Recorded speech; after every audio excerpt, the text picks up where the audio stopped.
चलो class 9, last class में हमने ट्रायंगल का जो फर्स्ट एक्सरसाइज है 7.1 उसमें हमने क्वेश्चन नंबर 2 तक सॉल्व किया था।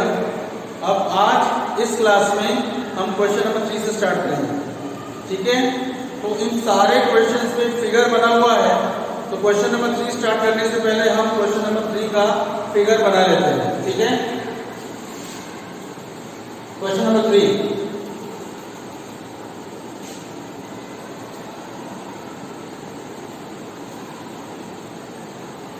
तो देखो फिगर क्या दिया हुआ है।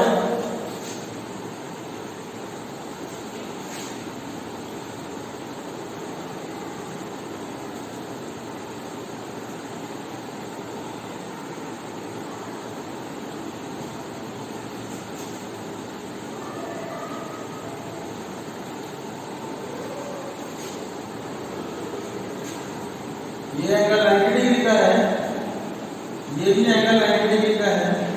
इस पॉइंट को O बोला जा रहा है, ये C है, B, D और ये A है। अब देखो इसमें क्या कह रहा है, ठीक है।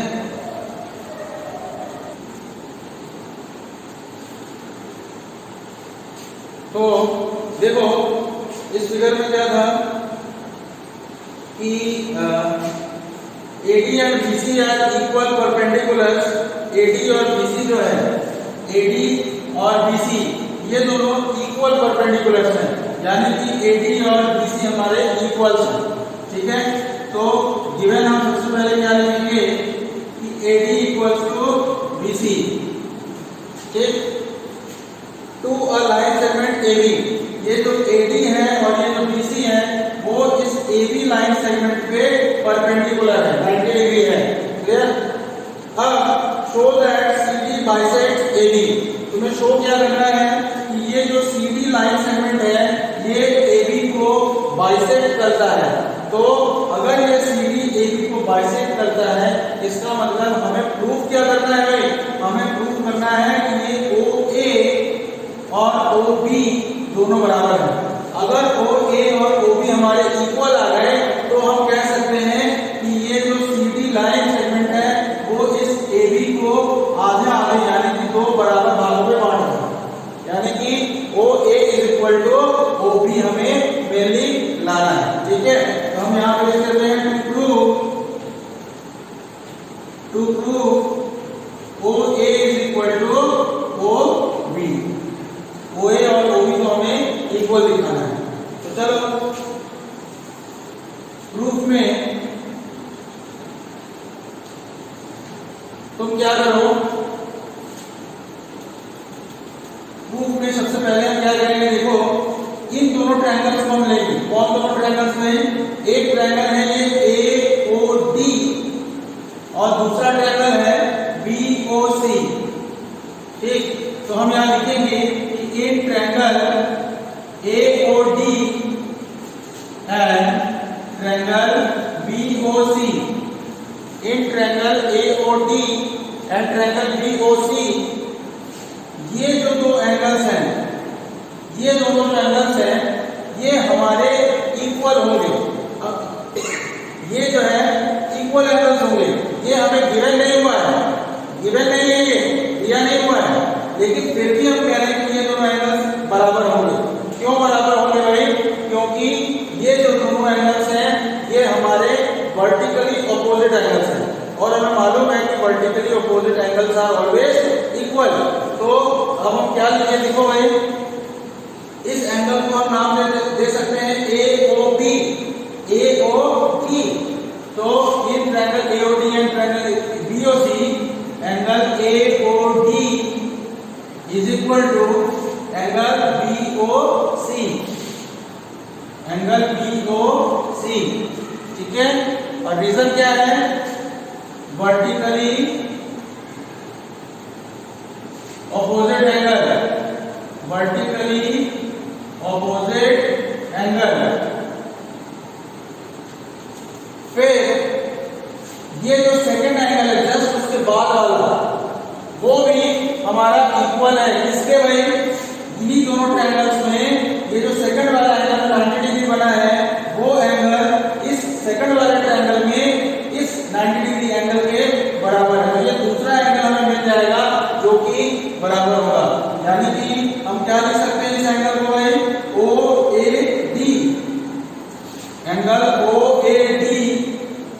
इक्वल है एंगल OBC के, OBC के, और ये दोनों 90 डिग्री के हैं।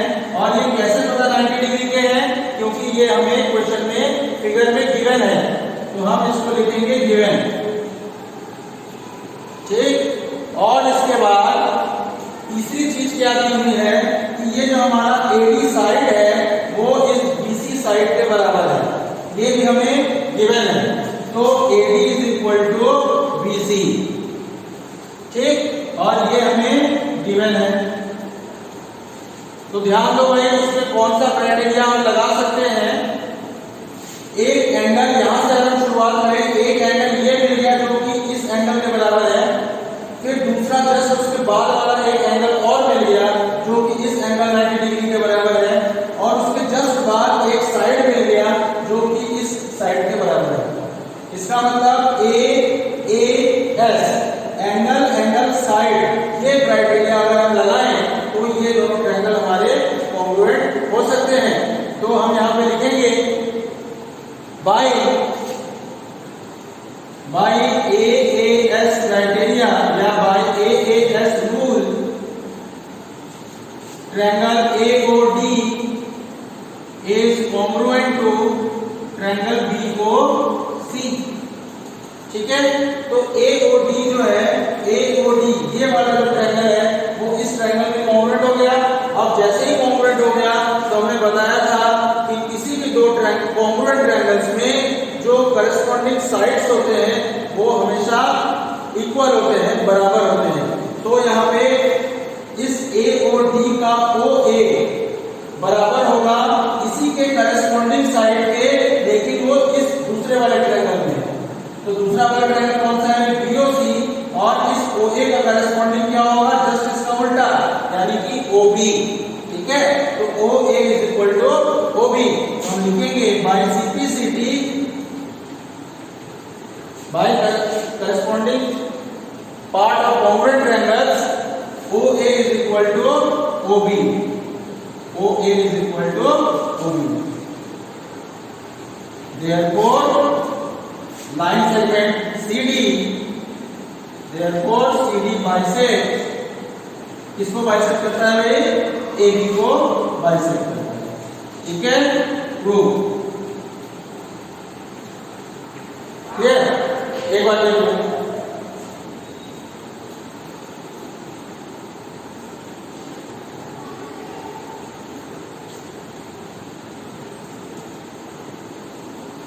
चलो अब क्वेश्चन नंबर 4 स्टार्ट करते हैं।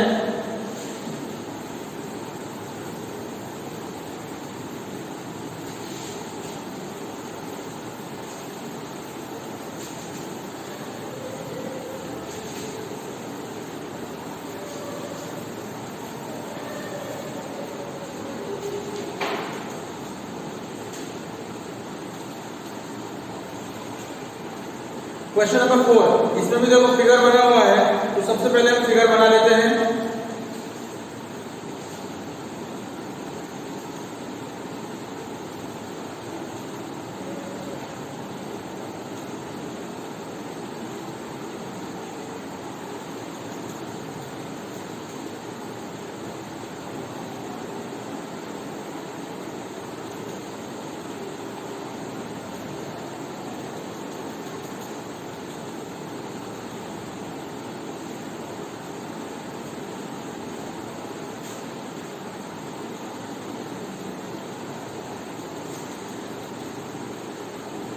इस डायगोनल को ज्वाइन किया गया है, इसको नाम दिया AC, ये पॉइंट है B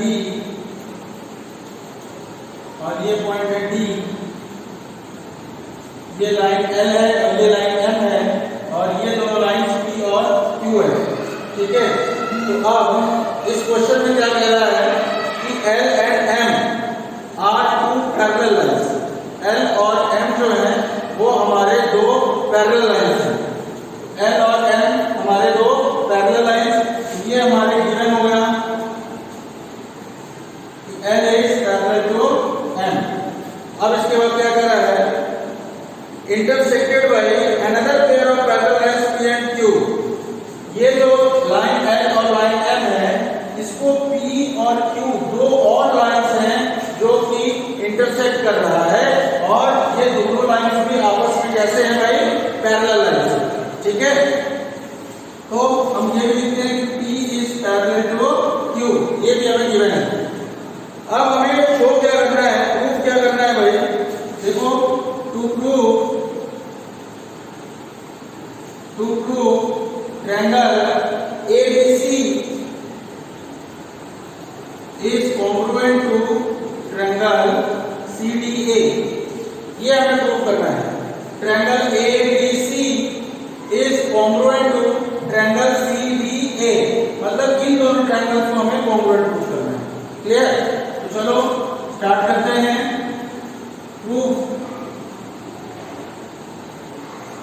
देखो प्रूफ में कैसे होगा ये, क्योंकि हमें ये कहा गया है कि जो ये लाइन L और ये जो लाइन M है वो हमारे पैरेलल लाइंस हैं, ये हमें गिवन है। और हम देख सकते हैं कि ये जो AC है वो एक ट्रांसवर्सल की तरह काम कर रहा है, AC जो है वो एक ट्रांसवर्सल की तरह काम कर रहा है। तो अगर हम इस एंगल और इस एंगल की बात करें तो ये दोनों एंगल्स इक्वल होंगे। अब ये दोनों एंगल्स क्यों इक्वल होंगे, क्योंकि ये दोनों हमारे ऑल्टरनेट इंटीरियर एंगल्स हैं, और ऑल्टरनेट इंटीरियर एंगल्स कब इक्वल होते हैं भाई, जब दोनों लाइंस पैरेलल हो। तो यहाँ पे हमारा जो लाइन L और M है वो हमारे दोनों पैरेलल लाइंस हैं, और AC हमारा ट्रांसवर्सल है, इसलिए ये दोनों जो ऑल्टरनेट इंटीरियर एंगल्स हैं वो हमारे इक्वल होंगे। ठीक है, तो इन दोनों ट्रायंगल्स में एक एक एंगल मिल गया जो कि बराबर है, बात समझ में आ रही है। अब इसके बाद ये जो साइड AC है, AC तो ये ट्रांसवर्सल है, ये AC इस पहले वाले ट्रायंगल में भी एक साइड है और दूसरे वाले एंगल का भी एक साइड है।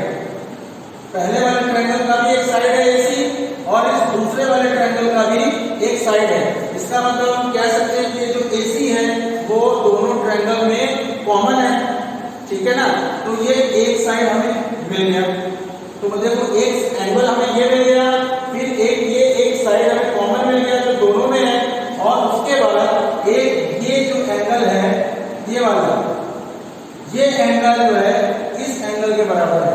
अब क्यों भाई ये एंगल इस एंगल के बराबर है, क्योंकि हमें क्वेश्चन में दिया हुआ है कि ये जो लाइन P है और ये जो लाइन Q है दोनों आपस में पैरेलल है। देखो हमने लिखा है यहाँ पे P is parallel to Q, और जब P is parallel to Q तो AC हमारा ट्रांसवर्सल है, तो ये दोनों एंगल्स भी हमारे ऑल्टरनेट इंटीरियर एंगल होंगे, और क्योंकि दोनों लाइंस पैरेलल है इसलिए ये ऑल्टरनेट इंटीरियर एंगल्स जो है वो इक्वल होंगे। ठीक है, अब जैसे ये दोनों एंगल इक्वल हो गए तो इन दोनों ट्रायंगल्स में अगर हम ध्यान से देखें तो एक ये एंगल मिल गया जो कि बराबर है, फिर जस्ट उसके बाद एक साइड मिल गया जो कि कॉमन है, और उसके जस्ट बाद एक दूसरा एंगल मिल गया जो कि दूसरे ट्रायंगल में भी एक एंगल के बराबर है। तो हम यहाँ पे कौन सा क्राइटेरिया लगा सकते हैं भाई, देखो A यानी कि एंगल, S यानी कि साइड, और ये दूसरा A यानी कि एंगल। तो angle side angle ASA criteria से ये दोनों ट्रायंगल्स जो है वो हमारे कॉन्ग्रुएंट हैं। बस हमें इतना ही लिखना है। क्लियर? तो चलो लिखना स्टार्ट करते हैं। देखो ABC और CDA इन दोनों ट्रायंगल्स को हम सबसे पहले ले लें, तो in triangle ABC and triangle CDA, ये जो एंगल है या फिर इस एंगल से स्टार्ट करो, एंगल ACB जो है वो बराबर होगा किसके भाई, एंगल CAD के, एंगल CAD के बराबर होगा। रीजन क्या है, alternate interior angle, alternate interior angle. उसके बाद ये जो साइड AC है वो AC के ही बराबर होगा। रीजन क्या है, क्योंकि दोनों कॉमन है। और उसके बाद जो दूसरा वाला एंगल है उसको क्या नाम दे दे भाई, CAB, एंगल CAB, और ये बराबर होगा C के करस्पॉन्डिंग क्या है, A है, इस एंगल के करस्पॉन्डिंग ये एंगल होगा ना, यानी कि ACD के बराबर होगा। ये ACD इसका रीजन क्या होगा? Alternate interior angle, alternate interior angle. ठीक है, तो देखो भाई ASA, तो हम यहां लिखेंगे भाई ASA rule, angle side angle rule, triangle ABC is congruent to triangle CDA rule. ठीक है, समझ में आ रहा है? चलो इसको थोड़ा देख लो।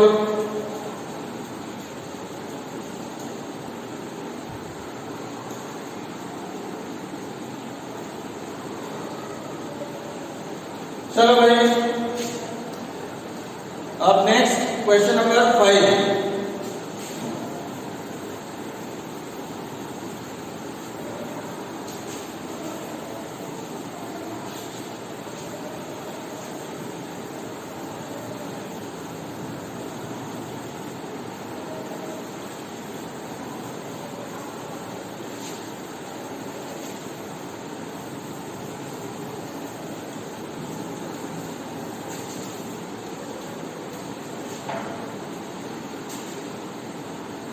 क्वेश्चन नंबर 5, पहले फिगर बना लेना है।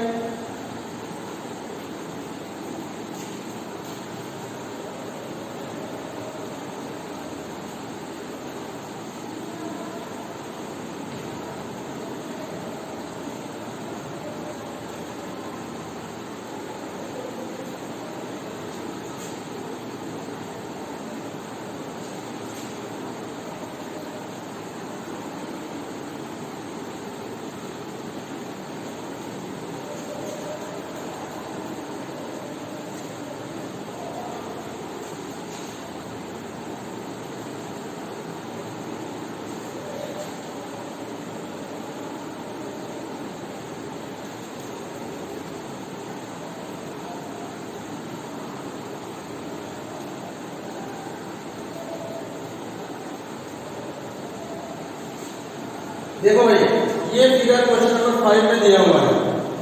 अब क्वेश्चन में क्या कह रहा है एक बार पढ़ लेते हैं कि line L is the bisector of an angle A and B।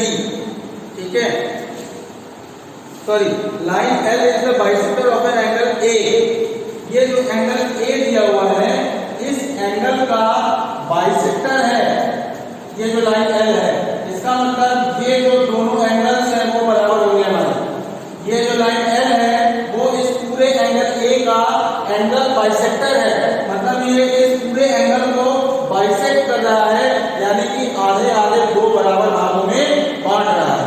ठीक है, अब इसके बाद क्या कर रहा है, and B is any point on L। ये जो B पॉइंट है वो इस लाइन L पे कोई सा भी एक पॉइंट है। फिर BP and BQ are perpendicular. BP हमारा परपेंडिकुलर है, देखो 90 डिग्री बना है, और BQ भी हमारा परपेंडिकुलर है, देखो 90 डिग्री बना है। तो to the arms of angle A, जो ये एंगल A के आर्म्स हैं उस पे दो परपेंडिकुलर ड्रॉ किए गए हैं। तो शो दैट, इसमें देखो दो पार्ट में शो करना है। टू प्रूव फर्स्ट पार्ट क्या है कि triangle APB is congruent to triangle AQB। Triangle APB जो है, यानी कि APB ये वाला ट्रायंगल वो कॉन्ग्रुएंट है किसके? AQB के। AQB मतलब ये दोनों ट्रायंगल्स को हमें कॉन्ग्रुएंट प्रूव करना है। क्लियर? और उसके बाद क्या है, सेकंड में हमें प्रूव करना है BP is equal to BQ। BP is equal to BQ। इसका मतलब ये जो परपेंडिकुलर हमने जो ड्रॉ किया है BP और BQ, हमें इन दोनों को इक्वल दिखाना है। ठीक है, तो हम स्टार्ट करते हैं इस क्वेश्चन को प्रूव। तो देखो, इन दोनों ट्रायंगल को हमें कॉन्ग्रुएंट प्रूव करना है। सबसे पहले हम इन्हीं दोनों ट्रायंगल की बात करें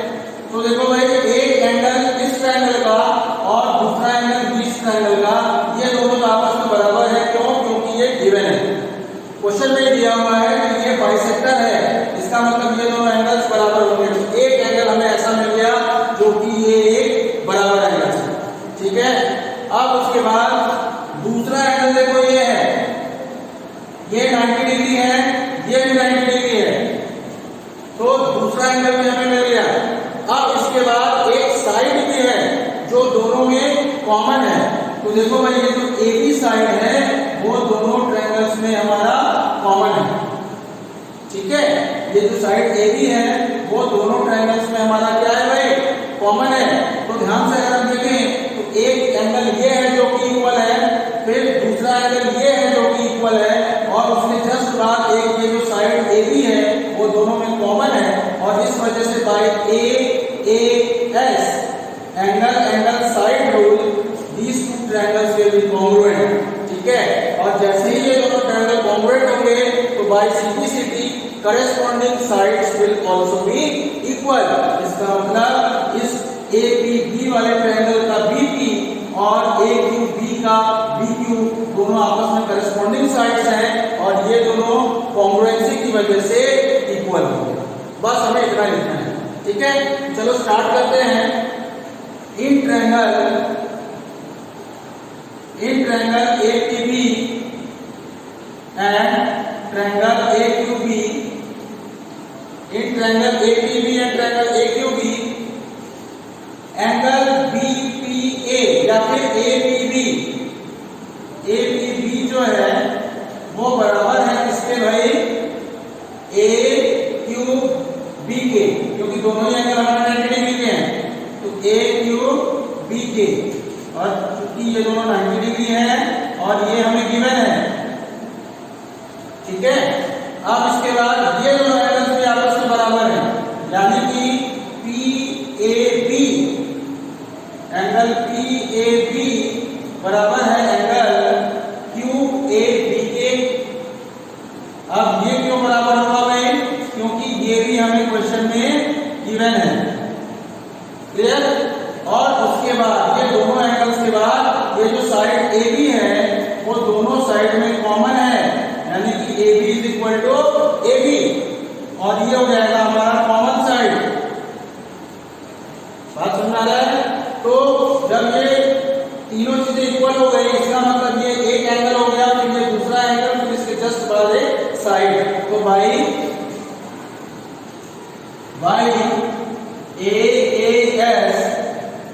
AAS एंगल साइड क्राइटेरिया, या फिर यहाँ रूल लिख दिया अगर हम by AAS rule, triangle APB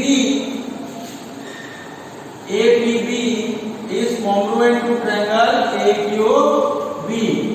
ठीक है, तो ये फर्स्ट वाला हमारा प्रूफ हो गया, और ये सेकंड प्रूफ करने के लिए क्या करेंगे, बाय सिंप्लिसिटी। तो by simplicity corresponding parts of congruent triangle we can write that BP is equal to BQ। ठीक है, ये दोनों पार्ट में ही प्रूफ हो गया, प्रूफ। ठीक है, तो चलो आज हमने 3 क्वेश्चन किए, 3, 4 और 5। अब उम्मीद करते हैं कि 6, 7, 8 3 क्वेश्चन और बचते हैं। ये 3 क्वेश्चन हमारे अगले क्लास में हो जाएंगे, सॉल्व हो जाएंगे।